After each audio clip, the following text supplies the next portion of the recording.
ഇഷ്ടമുള്ളപ്പോൾ പോയാൽ മതി ലൈവൊക്കെ എന്ന് പറയുന്നുണ്ട്. ഇന്ദു ചേച്ചീനെ എനിക്ക് മറക്കാൻ പറ്റൂല ബിയോ. ഇന്ദു ചേച്ചി എന്ന് പറഞ്ഞു കഴിഞ്ഞാൽ എനിക്ക് എൻ്റെ ചേച്ചിയെ പോലെയാണ്. വേറെ ഒന്നും കൊണ്ടല്ല.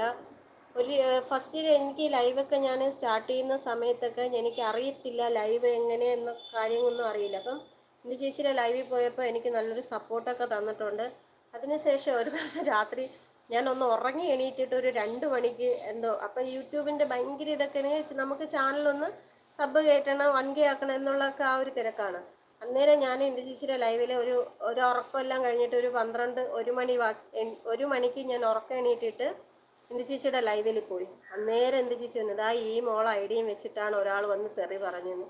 ശരിക്കും പറഞ്ഞാൽ ഞാനത് നല്ല പേടിച്ച് വന്നു, നന്നായിട്ട് പേടിച്ച്. അങ്ങനെ ഇരുന്നപ്പോഴത്തേക്ക് ഇന്ദു ചേച്ചിയും അന്ന് അവിടെ ഇന്ദു ചേച്ചിയുടെ ലൈവിൽ സപ്പോർട്ടിന് നിന്ന ഒത്തിരി പേരുണ്ട്.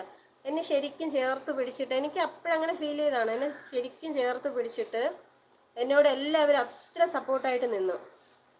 കാരണം ഞാനല്ലാന്ന് അവർക്കും അറിയാം, എനിക്കും അറിയാം. പക്ഷേ അത് എന്നെ അവരത്രയും കെയർ ചെയ്ത് അവിടെ നിർത്തിയിട്ടുണ്ടായിരുന്നു.